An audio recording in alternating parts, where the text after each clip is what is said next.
Just for a day, our king and queen would visit all these islands and saw everything.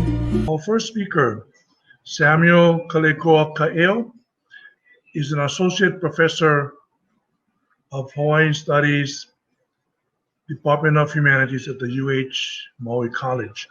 Kaleikoa is a proud graduate of Baldwin High School on Maui and the University of Hawaii at Manoa.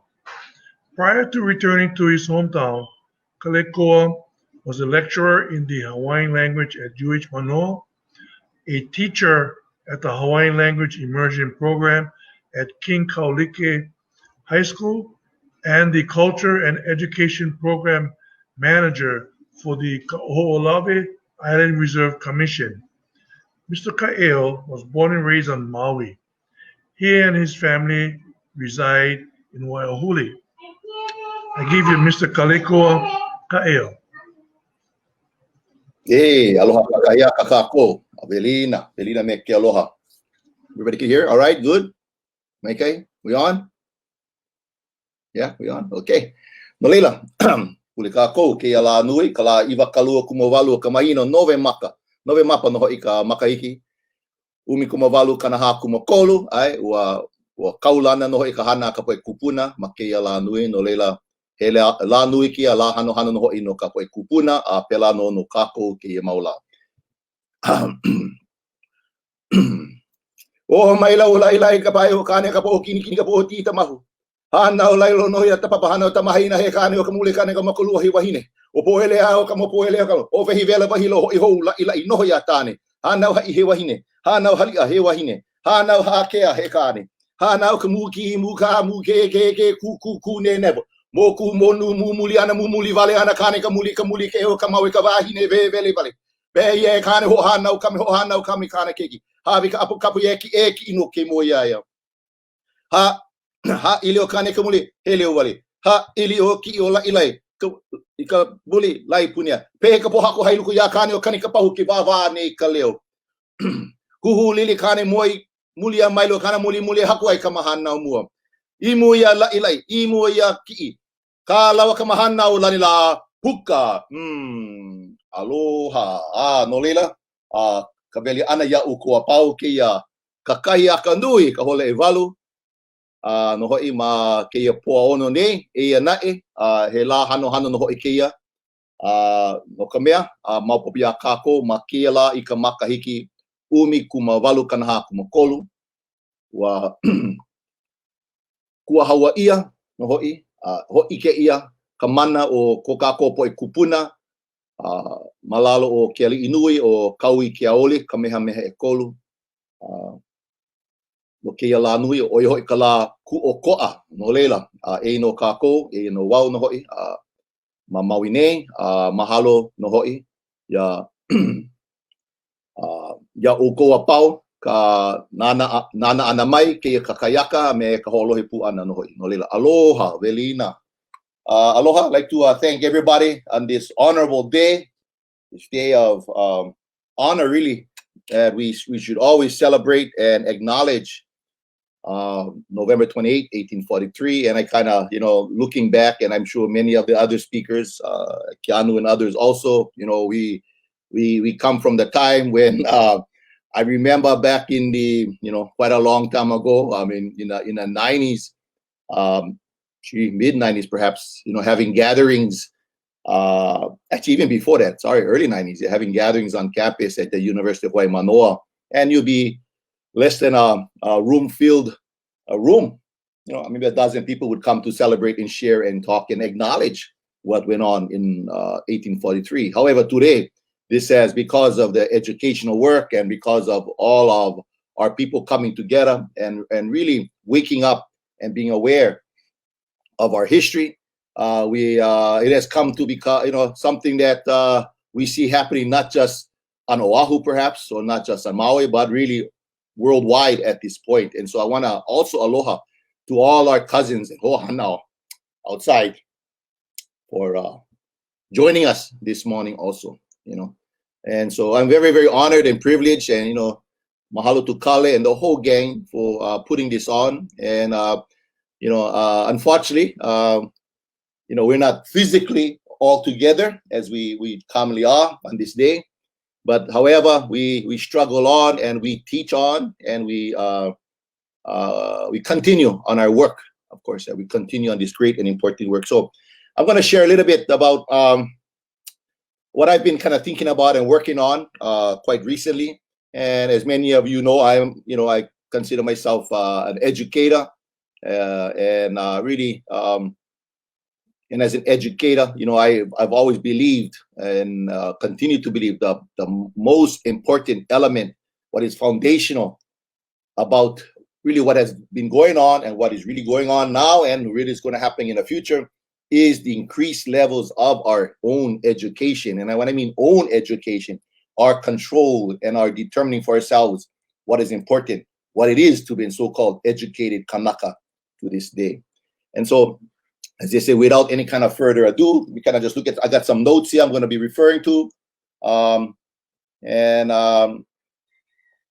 want to talk about what I call the topic, what's called okanaka, and something I've been using. And just to kind of break down the word okanaka, we should, of course, we hear the word kanaka, we hear the word ho'o, and ho'o basically means to cause, to make happen.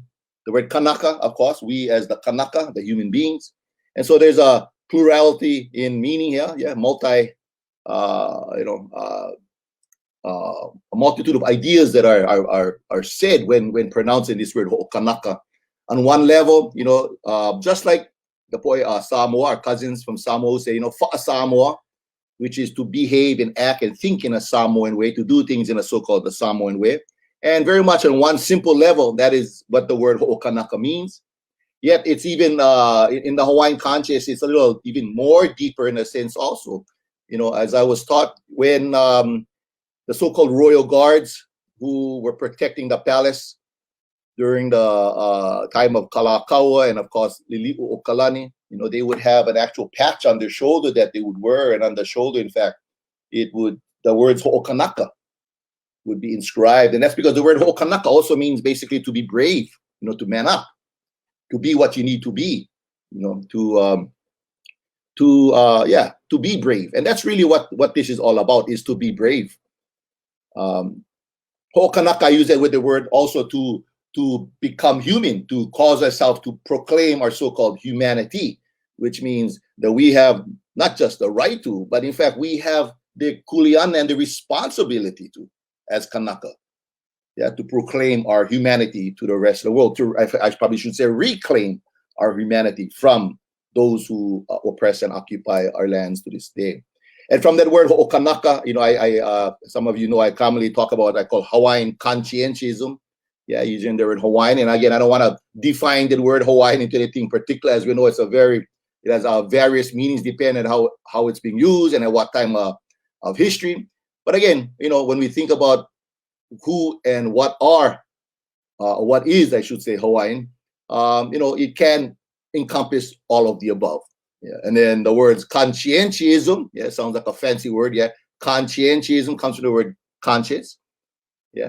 To have a conscience, to know what is right or wrong on one hand, to be conscious, right? To be aware, to be awake, consciousness, and really, this process of raising the critical consciousness of our people. And you notice the word ism, conscientiaism, which gives it a kind of sense of being a program, a theory, a doctrine, a system of power. And in other words, this is a systematic approach to so-called educating and raising the consciousness of our Lahui Kanaka. And so on this honorable day, what better way to honor the works of our kupuna, of course, but to speak about the consciousness of our so-called, kupuna. The great Malcolm X, who, in fighting for the rights of his peoples, and in fact, if you really know Malcolm X, you realize Malcolm X was really fighting for the rights of all peoples. And he has a great quote when he talks about in his work, his great work as an organizer. And we must remember, Malcolm X, in fact, was such an important educator, but really an organizer also. And he, in his organizing attempts, he talks about what he calls the greatest mistake. And he's asked, basically the issues that are going on. And so, a few weeks before his death, before he's actually assassinated in 1965, he's asked this question, about organizing. And he basically, he says that the greatest mistake has been trying to organize a sleeping people. Think about that. A sleeping people around specific goals. Yeah. And he says you have to first wake them up. Yeah, wake them up. Then you get action. And the reporter says, wake them up to what? To the exploitation, right? How badly you're being treated, to exploitation. He says, no, to their humanity, to their own worth, to their heritage. And then you get action. And you see, in today's world, this is why this is such a foundational element. In order for people to take charge, to become again self-determining, to become again in control of our destiny, a critical element, of course, is ourselves to understand our own humanity, our own heritage. And so many times when we talk about so-called politics, before we can talk about so-called Hawaiian politics, we got to understand, we have to truly start to understand the meaning of what it is to so-called be Hawaiian. And this is a very important element in the so-called rebirth, resurgence, and revitalization of who we are as Kanaka. And in fact, it's an essential tool, an element in this struggle for our so-called liberation as a people. The great Harriet Tubman, some of you might have heard of her recently, as did a movie about her. And of course, she was famous for rescuing so-called fellow slaves where she had escaped herself from. And then she had gone back over and over, gone back home, where she was raised on so-called slave plantations to rescue so-called slaves from the plantations and take them up north. And part of her journey and story was many times when she would go to rescue so-called slaves from the clutches of slavery, she wasn't able to really free them, as she said that, she freed 1,000 slaves. Yeah, she freed 1,000 slaves, and she would have freed 1,000 more if they only knew that they were so-called slaves. That the power of the system, what it does, of course, it erases your any sense really of truly who you are. So when you think about how that relates to our people, there are still many and many of our people, thousands of our people that are still asleep, thousands of our people who have yet to really understand their own humanity, have yet to really understand their condition, have yet to understand the condition of our lands being a so-called occupied territory under the United States of America. And so when we talk about what do we do as a Lahui Kanaka to go into the future, what's more important than really, first of all, talking about what we should do is first we must establish what have we done? Who are we today? Because if we do not know at all, or if we only have a superficial understanding of who we are as a people of the past, then we can only have a superficial understanding of who we will become in the future, you see. But if we truly understand a lot more about our history, see, this is the point, and this is why days like this are so important. When I grew up as a young man, and many of those who are speaking, when we grew up as a young person, when I went to school as a young man, we had no idea of what happened on November 28, 1843. We had no idea that our people celebrated the sovereignty and independence as a nation state, as part of the world. We had no idea that our kupuna had international relations with the great powers of the world, that they in fact had become part of the so-called family of nations. That was all deprived from our humanity. That was erased and taken from us, erased and taken from our parents and grandparents' generation. And how was this done? By so-called miseducation. See, so therefore, what is the remedy to miseducation? but re-education of ourselves. It is about us taking control and re-educate and waking us, our people, to our conditions. See, just like Harriet Tubman, you cannot go and so-called save our Lahui or lead our Lahui to a great future if you cannot, first of all, awaken our people to these great historical moments. And that's why days like this, when I look at how we have gone from a room filled of 12 people at the University of Hawaii, acknowledging what went on in 1843, to today we have worldwide broadcasts. And you can see the point is that we are waking up. We have waken up. And this, in fact, is the most important. This is why we do what we do today. And so, many times we get taught. See, we get taught. We have been told, oh, it's too bad you Hawaiians lost this, and you don't know this, and you haven't gotten this. And you get trained in this idea that somehow we are less than, that somehow, too bad, we've lost. And the truth is, yes, we have lost lots of our so-called humanity in this so-called illegal occupation, in this indoctrination and forcing coercive assimilation process through the miseducation of our minds.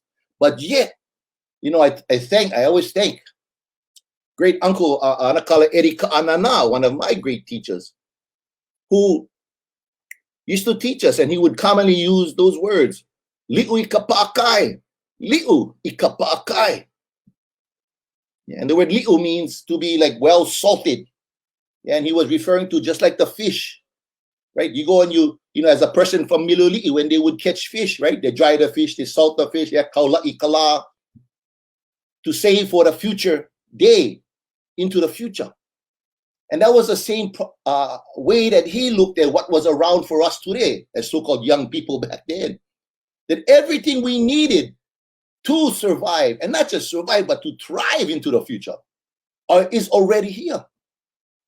That our kupuna did such a great job in seasoning all this knowledge and putting it out there so that one day in the future, that we, in fact, would just like our kupuna, li'u ikapakai. You could take that fish, you can dust off, take off a little bit of salt, wash it down with some water, re-prepare it, and then use it for today. And he would always say, you learn to bring water into a lo'i. We still have thousands, literally, of fields, our lo'i, still upon our lands up in the valleys. You want to learn how to do fish farming, aquaculture, yeah, loko'i'a. The loko'i'a, thankfully, are still there. And anybody who knows who flew over the southern end of Molokai, you can look down and see all the great technological advances of our kupuna in setting up the so-called fish farms. It's still there. You want to learn our history, you want to learn our language, you want to learn our mo'oka'au or mo'olelo. We have thousands, if not millions, of pages of Hawaiian language material that fortunately today you can read from any place around the world. Wali'u ikapa'akai. So, first lesson is to realize the glass is not half empty. That in fact, the glass is half full because of the great deeds of our kupuna who have left us this great treasure. And it's only us who must need to. But when we study history, we must also remember, as Amos Wilson, a famous black psychologist, would talk about, we gotta remember that we're not looking for just this feel-good history. It's not about just reading some stuff about our kupuna and just feeling good about ourselves. Because if that's all it is about, if it's just to make yourself feel good, well, I'm sorry, you're going to remain powerless. We're going to remain homeless. We're going to remain without any political, economic power and remain smiley and happy. And for him, his whole thing was history is not something just to make you feel good. History has to be the fuel so that you can do good. And see, that's the point. Not just to know, but to do. And the power of what history really is about is the power to define, as what Amos Wilson will also say too. Yeah. Those who have the power to define have the power. So I want you to think about how we have been manipulated in many times and how we are allowed to accept others' definition of what is to be defined. And then when this is imposed on us, no challenges. When this is the first step, is that we must always remember is to challenge these concepts to define for our own selves. Let me give you an example, right? We get told, you want to be Native Americans? What does that mean? What is a Native Hawaiian? Small N. What is a Native Hawaiian? Big N. Who decided to create those definitions? See, it's the great Foucault always said, a French philosopher, yeah? To define is to limit. The purpose of their defining upon us, these ideas, why do they define this? It's because it's about control. It's about political control. So the first step is to reject their definition of what that is for us. It is us who must redefine for ourselves in today's context what those ideas mean. So it's a very, again, very important element in understanding. So when you look at our history, when we look at ideas, think about modern context in today. When you think about ideas, yeah, like a wahi kapu, or this idea in, that one of the parts of this debate, of course, was, is Mauna Kea really sacred? Again, the idea sacred. Who are they to define for us what is sacred? How have we come to lose our minds and lose our consciousness that we would even consider that they somehow have a right to define for us? The National Science Foundation, Congress, the president of the university, that they will, again, you can see, if they define for us, we have already conceded control in our destiny to them. So it's very important all the time when we look at these kinds of days, as we learn our history, all these fantastic researchers and great speakers that are coming up. This is in effect what's going on. We, in fact, are not just investigating for ourselves, but then again, defining for ourselves what these words actually mean. What do the context of what they meant, especially more importantly, what they mean for us today.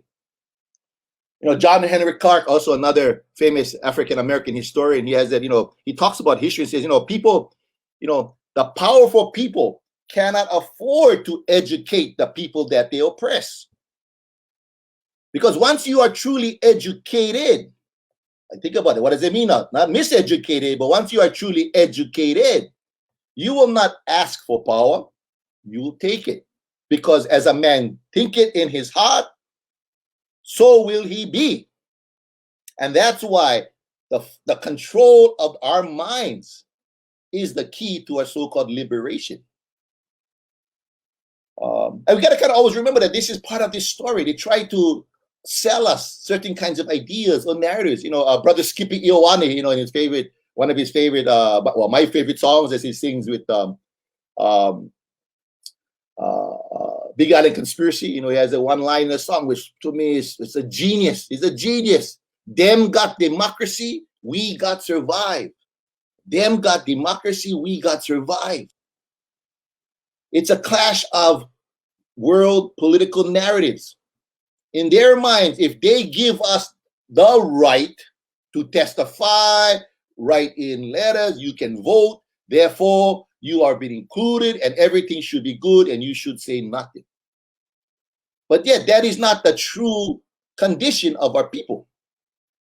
For our people, our survival as a people depends on our ability to control our so-called destiny, or I should say re-control our so-called destiny. We must control our education.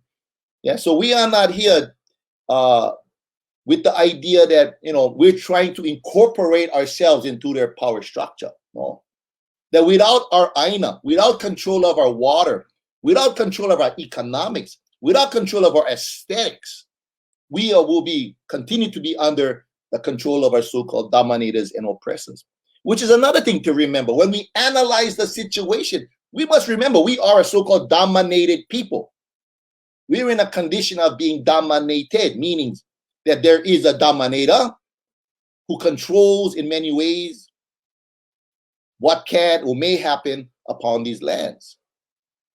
So already within the power structure, we must already analyze the situation in a very honest way. That whatever is going on in Hawaii is always through the lens of an occupied nation state. that we have been dominated. There's somebody thousands of miles away that is calling the shots upon our people. And we cannot get trapped or lost into this discussion to somehow believe that we are part of the so-called democratic process. Their democracy is an illegal occupation of our lands, and more importantly, an illegal occupation of our minds.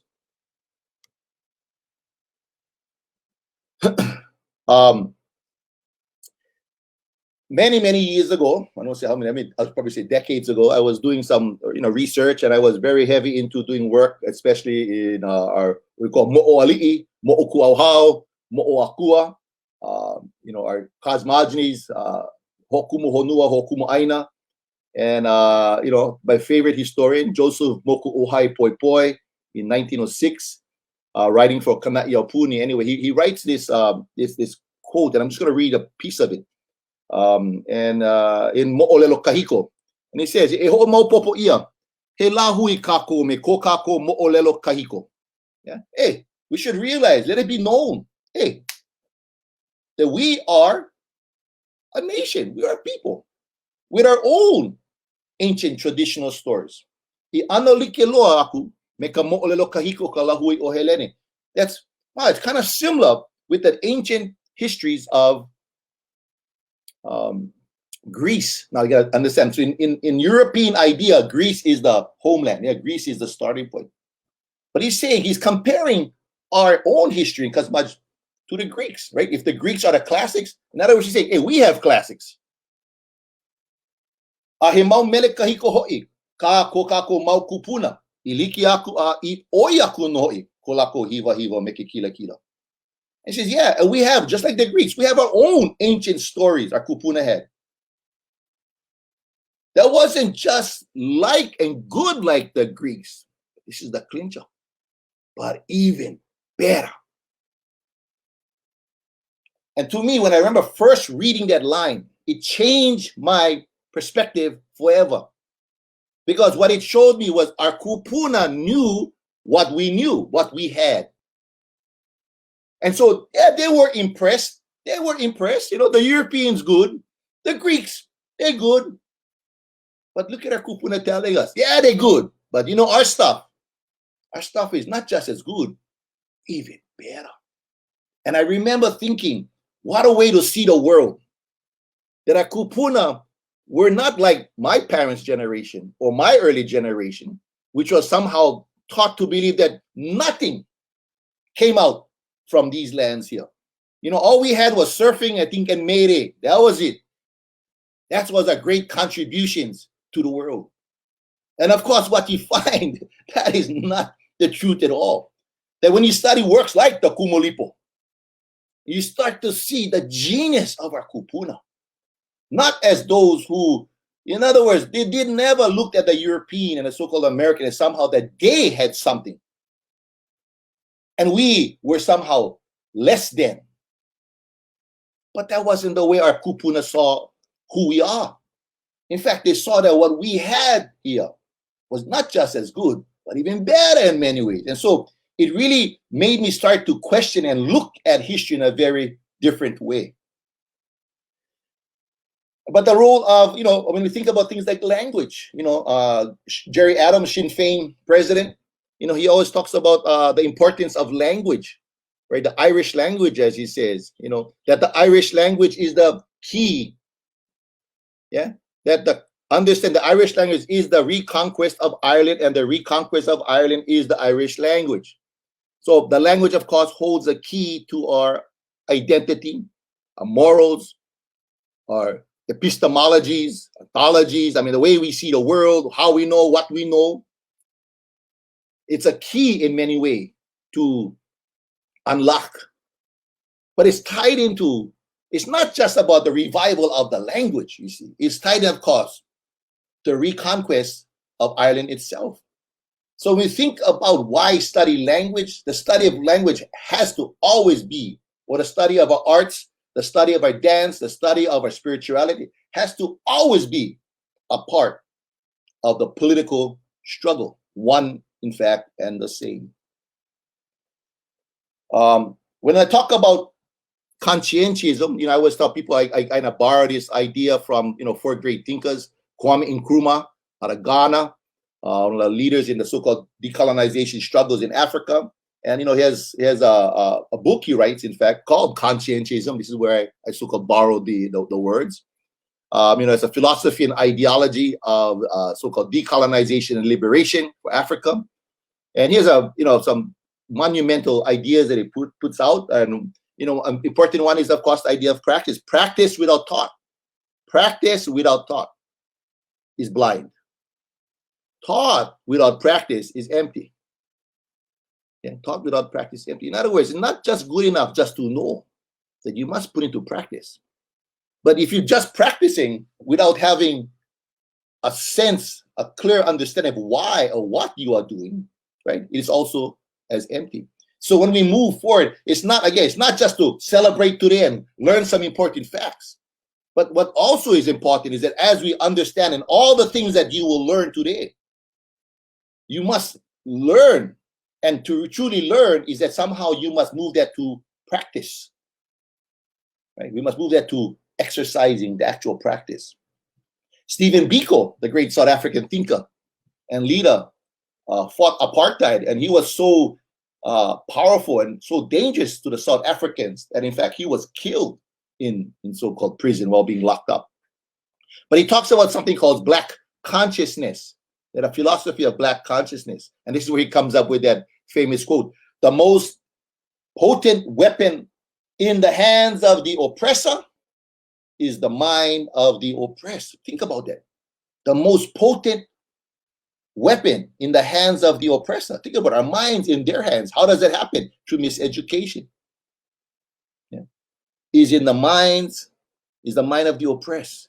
That also tells you what is the most potent weapon that we have as so-called oppressed peoples or dominated peoples, is the re-control of our own minds. And that's why days like this are so important. Paulo Freire, Brazilian educational activist in many ways, and he talks about many important words. He talks about what's called critical practice. And if you're an educator, I hope you have read Pedagogy of the Oppressed, how so-called the oppressed should teach themselves, or how we do teach ourselves. As he says, there's no such thing as neutral education. I repeat, there's no such thing as neutral education. Education either functions as an instrument to bring about conformity or freedom. Think about that. When we teach ourselves, we are either putting ourselves into a box, or we are freeing ourselves or liberating ourselves from the box. There's no such thing as neutral education. So think about the miseducation that has been going on for far too long, for too many decades in places like Hawaii, and how we have been manipulated, bamboozled, and fooled into seeing ourselves in a particular way, not because it empowers us, but more precisely because it disempowers us as a people. And I'm just gonna, again, another important voice in my ideology, in kind of creating this philosophy of conscientism, is Graham Smith from Aotearoa, Professor Smith, who talks about conscientization, borrowing from Freire, conscious raising. But an important, when I went to listen to him talk about 15 years ago, I heard him talk about, and he talked about, decolonization of the mind. In other words, trying to clear our minds from all these misinformation and assimilation ideas. And he said, he didn't like to use the so-called word decolonization because it's a reactive notion, right? You're reacting to what they are doing to you. And so his move was, in fact, in other words, coming from a negative, an or against something, was to transform it into a pro something, which is to conscientization. So that's why for me, that's why I use this particular idea. In other words, to take control of a way in which we think, to take control of our reprogramming, re-educating ourselves, our own seeking the so-called truth. Even the great George Helm, the great modern prophet of Aloha, as he says, in his struggle, where he gave his life, of course, that we are in a revolution of consciousness. I repeat, we are in a revolution of consciousness. Again, revolution. To take what is below, to bring above, to transform. But he's not talking revolution, as he says. Of course, revolution like picking up a gun, or revolution in a sense of performing violence, but more specific, revolution of consciousness, to transform our way we think, to wake us all up to who we are. And the bottom line, what we are looking for, as he says, is the truth, the truth, the truth. Think about that. It's actually pretty simple in regards to reprogramming ourselves. Is first to acknowledge that we've been lied to. Not just been lied to, but many of us don't even know that we've been lied to. But what is the la'au? What is the lapa'au? How do we mitigate that? How do we correct? Is to seek the truth. And I read, look for the truth. Yeah, and to constantly look for the truth. And this has led us to kind of remember that, how do we go back home, if you think about it? Yeah. What is our destination? How do we get back there? How have we been taken off course? Where have we been taken? These are the kinds of questions we must answer, right? In order to figure out where we need to go, we have to figure out, first of all, where have we been and where have we been taken? Yeah, because if we don't analyze ourselves to realize where have we been taken, it's a lot harder to figure out where we need to go. Yeah, we may be heading in the wrong direction. And that's why it's always important to take control of our own research and investigations in talking about who we are as a people. And I know I got about a few, so I'm gonna talk a little bit about which I've talked about in the past. I'm sorry, I'm only about halfway of what I was hoping to talk about, but anyway, I some of you might have heard me use the phrase, don't drink the dirty water in the past, and this is, basically that's the same important idea. The great Elijah Muhammad in teaching Malcolm X, and he would talk about, people, if you give them a choice of drinking from a clean glass of water or a dirty glass of water, it's pretty clear which glass people would choose, right? They would choose the clean glass of water. But however, if you have never had access to that clean glass of water, and your whole life all you have drunk from is this dirty glass of water, then you have no idea what a clean glass of water is like. So in an education, the first step is, how do you reveal that the glass of water that perhaps we have been drinking has been dirty, is to, for the first time, show the so-called clean glass of water. And whenever someone would have the opportunity to drink from that clean glass of water, and they taste that clean glass, they will recognize and realize, hey, there's something else that's different. In fact, there's something else that's even better for me. And once you taste that clean glass of water, you will start to reject drinking from that dirty glass of water. But in the same way, it's not as simple as just taking a clean glass of water and pouring that clean water into a dirty glass. Because if the glass is dirty, that what used to be clean will now also become contaminated from that dirt. So we think about learning about our history. It's not enough just to add all this good information and knowledge of our kupuna into our brains and into our hearts, if at the same time we don't attempt to clean out from us the contaminants. And what are some of those contaminants? Well, of course, white supremacy, the European American ideas that have been implanted based upon these ideas of supremacy has to be interrogated and, in fact, disassembled as we bring in the so-called clean water. So as I say, hey, not just drink the dirty water. In other words, go taste the inuit Kauai. By drinking that clean water, you want to drink more. At the same time, we need to do those things to clean out from us those ideas of white supremacy. What are those ideas of white supremacy? There are many, right? Think about when we get trained into our these doctrines, the idea that everything that had came out of so-called Europe that has been brought here. But once you understand your history, right? So we get told this idea, you're lucky the Americans took you guys over in 1893. Yeah, brought liberty and justice for all to you so-called Hawaiians.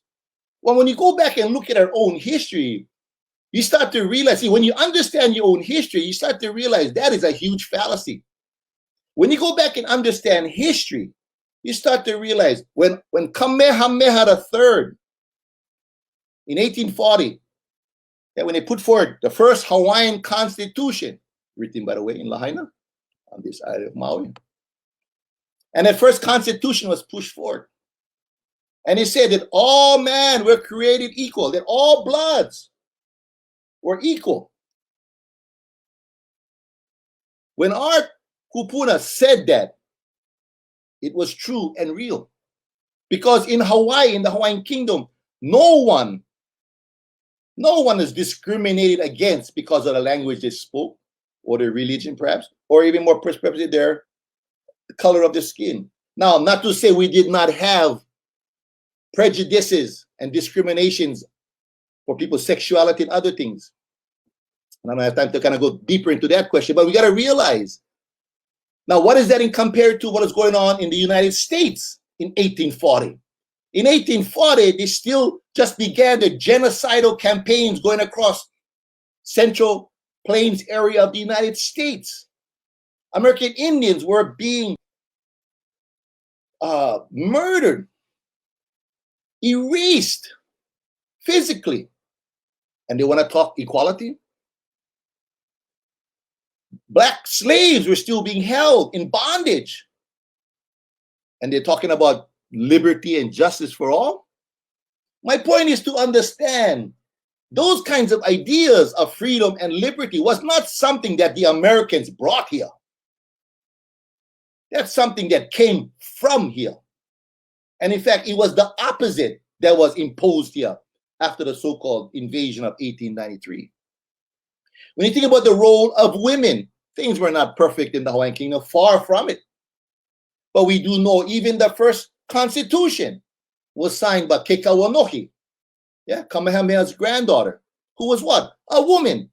In 1840, it was a woman on behalf, as the Kuhina Nui, on behalf of the Hawaiian Kingdom government that signed the so-called Constitution. So again, when we think about these ideas, we got, again, going back to this, we got to remember, humanity was not something that came in 1893. Humanity, that was something that was taken from us in 1893. And this humanity can only be reclaimed by us in 2020 today. And this is done through these political myths that were imposed upon our people and our minds. So when you think, they teach us about Adam and Eve. And you think about Adam and Eve as two white people running around eating an apple off a tree. Of course, we all should know that genetically it is impossible to come from so. We all come from, in fact, having DNA from Africa. That's a scientific fact. When you think about the images that have been imposed on our brains, right? Many of our people have been foolishly taught to somehow believe that, Jesus was a white-looking, long-haired, blonde-looking guy with blue eyes who walked around in Palestine. And of course, that is the furthest from the truth. Even the image of Jesus was something that was manipulated to become white. In fact, if you go, and don't believe anything I say, you go out and search for yourself. Jesus became white as part of this fraud, in a part of this idea of creating this false image. For what? To capture within our minds somehow to believe that everything so-called good comes from the European. But if you go and look at the truth again, that's why I said, as the great one said, then you shall know the truth, and the truth shall set you free. So what is the goal? To seek the truth. When they tell us that Columbus discovered America, or Captain Cook discovered Hawaii, what does it mean, Captain Cook discovered Hawaii? that we were not human beings prior to the coming of Captain Cook? How come our children are taught this mental filth even to this day? We should understand our own history, that we were sailing across our kupuna, thousands of miles of open ocean, while many of the so-called Europeans, as I say, still lived in caves. That is a fact. So we do not come from people who were somehow behind and needed to become civilized and needed somehow become to join the world of those who were in the know. In fact, when you understand our own history, you start to really, first of all, realize, no, we come from a very advanced people. And when you come to understand what was going on in the Hawaiian Kingdom in the 1800s, you start to realize how more advanced our people were. Look at Kamehameha III, and I'm going to give my shout out to my brother. Donovan's going to talk later. When Kamehameha III divided up the lands, to what we call the Mahele, and he gave a 1/3 interest to the so-called Hawaiʻina, the native tenants of the land. As we say, that's a bloodless revolution. Where else in history, where else, name any of the European countries where the so-called king or queen gave the so-called common people a 1/3 interest of all lands? See, that's not regression, that is progression of society. When people try to compare our ali'i with the ali'i of Europe, you gotta first understand our ali'i truly love their people. Now, they're not perfect either, but it's clear to understand. My point is that these are not things that we've learned from the outside. These are things that are so-called from our own land and our own grounds.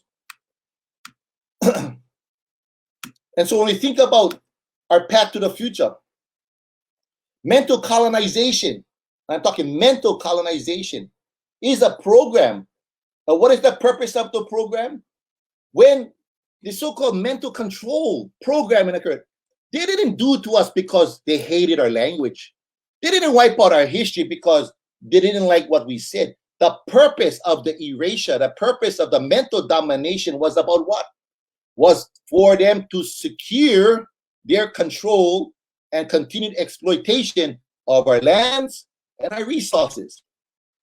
See, so that's why I always tell people, when we talk about revival of our culture, if you're not truly dealing with the return of our people to control our own destiny or to regain control of our own lands, then you are not really correcting the situation. I want you guys to think about that. Why in 1896 was the Hawaiian language banned as a medium of education in the Hawaiian Islands? Was it because Hawaiian language could not do a high-level education? That's false. The history speaks to that. The purpose of our deculturation was not the goal. Deculturation, coercive assimilation, is a tactic, right? That's only a tactic. Because in the true desire, what they wanted, of course, was the control of our lands. And how do they best control our lands? But first to control our minds, you see. And that's why, again, fundamentally, we must at all times take on this kuleana, to reclaim our minds. As the great Kwaipuna Preaching used to say, don't worry about the chains on your legs. You should worry first about the chains on your brains. Because once they have your chains on your brains, they don't have to put the chains on your legs, you see. You will become tamed. You will become submissive. You will accept their so-called dominance. In fact, you'll be taught to not to question. In fact, you start to teach your own selves, our own selves, not to question and to accept.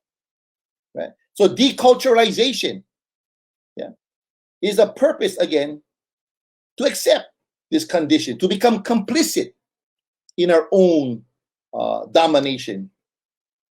And so what is this crusade in many ways in which we must re-begin?